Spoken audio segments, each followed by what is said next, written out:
Hi there Capricorn, thank you for joining me for your weekly forecast for week commencing the 21st of September. If you think about the classic characteristics of the sign of Capricorn, it's very much about chipping away, keeping going, especially towards long-term goals and sometimes under very difficult conditions, but really quite steadfastly. And that sticking power is going to be something that holds you in tremendous stead this week. But if there is an opportunity for you to make an impact and for people to become more aware of your talents, it's much more likely to happen by you leading by example. If you try to almost force people to respond to what you want, your agenda, you could find that others are actually quite negative towards you. Whereas if you try to cultivate things with others and use a certain amount of discretion and no little diplomacy, there's a real chance to make that impact. Part of this is coming from the fact that the sun is moving right to the top of your scope into your solar midheaven on Wednesday. Over the next month, a fantastic chance for you to shine.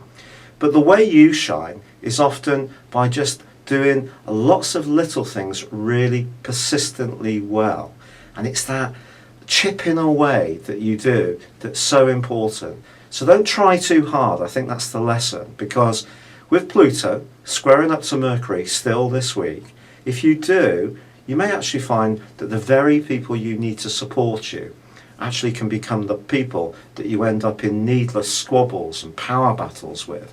So choose the things that you want to engage around carefully. They really need to be things that are important for you to make a stand. And in some ways, perhaps you're going to have to play the game. If you really want to make it to the top, you really need to understand what the conditions are. So it's about being a bit more traditional, and no one can understand that more than you.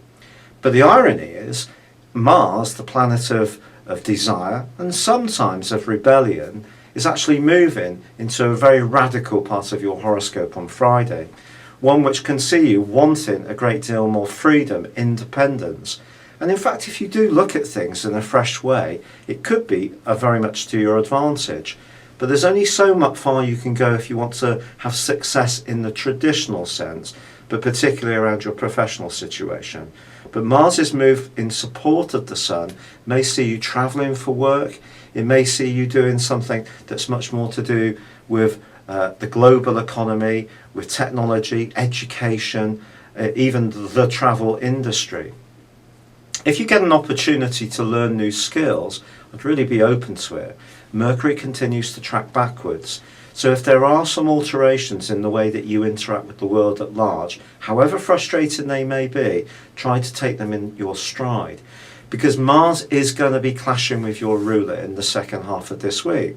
Ironically, the Sun forges a great alliance with your ruler.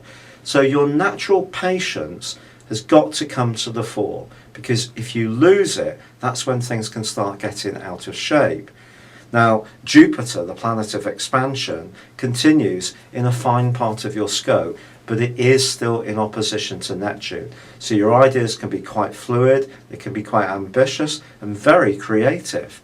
And with Venus also continuing to forge a great link with Uranus, property matters, or even romantic ones linked to someone through your family or in your immediate locality, can also throw up some surprise positive possibilities.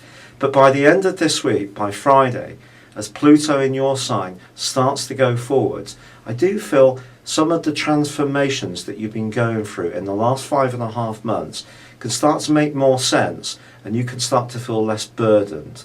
But if you want those traditional breakthroughs in terms of extra responsibility, earning and all the rest of it, you're going to have to chip away in the way that you are profoundly well positioned to do. Thank you for joining me. Good luck and goodbye for now.